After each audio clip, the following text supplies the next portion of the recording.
Madame, Messieurs, merci de nous rejoindre dans Décryptage sur Africa 24. En République démocratique du Congo, l'importation frauduleuse de certains produits, notamment le ciment gris et le sucre, affecte le développement de l'industrie locale. En 2018, une série de mesures a été prise par les autorités pour lutter contre cette contrefaçon déloyale. Pour en parler, nous recevons dans cette édition de Décryptage Monsieur le ministre du Commerce, Jean-Lucien Boussa. Monsieur le ministre, en 2018, vous avez pris une série de mesures pour restreindre les importations de certains produits. Quelles sont les raisons qui ont motivé la prise de cette décision? Effectivement, il y a 2 ans, en 2018 et en 2019, j'ai pris des mesures de restriction des importations dans la partie ouest du pays, principalement s'agissant du ciment gris, des barres de fer, du sucre et des huiles de palme. Pour l'ensemble du pays, j'ai restreint aussi les importations des bières et boissons gazeuses. Et donc ces mesures aujourd'hui touchent à leur terme et donc il est question de les évaluer pour juger de l'opportunité ou pas de pouvoir les proroger. Pourquoi les mesures avaient été prises? Elles ont été prises pour, on peut dire, 2 raisons principalement. La première raison, c'était la contrebande à l'importation de tous ces produits à l'ouest du pays et dans d'autres frontières pour parler des boissons gazeuses et des bières. Deuxième raison, c'était le dumping qui était pratiqué, en particulier à l'ouest du pays, donc à notre frontière avec l'Angola, où les prix des produits étaient très très bas, qui n'avait rien à voir avec le coût de production par unité produite. Et donc, ces 2 pratiques causaient du tort à l'industrie locale. Et donc, pour mettre fin radicalement à ces 2 pratiques, il a fallu prendre une mesure courageuse, radicale, celle d'interdire carrément les importations de ces produits en République démocratique du Congo. Pour les produits, en particulier importés à partir de l'Ouest, mais aussi pour d'autres produits comme les bières et boissons gazeuses dans l'ensemble du pays. 2 ans après la mise en œuvre de ces mesures, quels sont les résultats sur le terrain?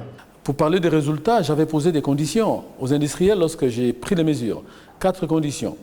La première condition était d'assurer la qualité du produit par rapport à la concurrence. De ce côté-là, il n'y a pas de souci. La qualité de nos produits est meilleure. La deuxième condition, c'est d'assurer une offre régulière, sans discontinuité. C'est là où je ne suis pas satisfait à 100%, on peut dire à 80%. La troisième condition était d'assurer la pénétration du marché intérieur. Il faut aller dans les profondeurs du Congo, là où les besoins de ces produits s'est fait de plus en plus pressants. Mais la quatrième condition aussi, et la dernière, c'était de pouvoir amorcer la baisse des prix de ces produits parce qu'on faisait face à un marché maintenant de plus en plus important, et des parts des marchés presque à 100% pour ces industriels. Donc, la théorie des économies d'échelle montre que plus on a affaire à un marché plus vaste, mieux les prix de vente s'améliorent. Et donc, j'ai exigé que la moyenne des prix puisse s'étendre. Les prix pratiqués au Congo de ces produits protégés ou de ces industriels protégés puissent tendre vers la moyenne des prix pratiqués en Afrique centrale par des concurrents. Voilà les conditions que j'avais posées à l'époque. Aujourd'hui, qu'est-ce qu'on peut noter? 1, la première condition a été remplie, comme j'ai indiqué tout à l'heure, la qualité de nos produits est vérifiée, elle est meilleure. Deuxième condition, c'est que l'approvisionnement du marché intérieur, en particulier dans la capitale et dans les provinces voisines de la capitale, ne pose pas de problème. Par contre, la pénétration du marché intérieur continue à poser quelques soucis. De sorte que pour les grandes provinces de l'Équateur, la grande province plutôt de l'Équateur, la grande province orientale et la grande province du Kasaï, les offres se font de plus en plus rares et les prix restent encore assez élevés. Et donc, à partir de ces moments-là, l'agent économique rationnel, il commence à importer même par la fraude. D'après certains Congolais, l'État ne protège pas suffisamment les industries locales. Qu'en pensez-vous? Notre conviction est qu'il faut protéger l'industrie, mais on ne la protège pas au détriment des consommateurs. Les consommateurs doivent avoir accès aux produits, parce que c'est la finalité de l'action publique créer le bien-être des citoyens, améliorer les conditions de vie des citoyens, améliorer donc le pouvoir d'achat. C'est pour cette raison que, en ce qui concerne particulièrement les sucres, on a constaté déjà à la fin de l'année passée que notre industrie qui produit du sucre n'était pas à même d'offrir suffisamment du sucre pour faire face à la demande intérieure. La mesure avait été levée, j'ai ouvert les importations de ces produits-là. Et aujourd'hui, les choses se sont calmées sur le marché.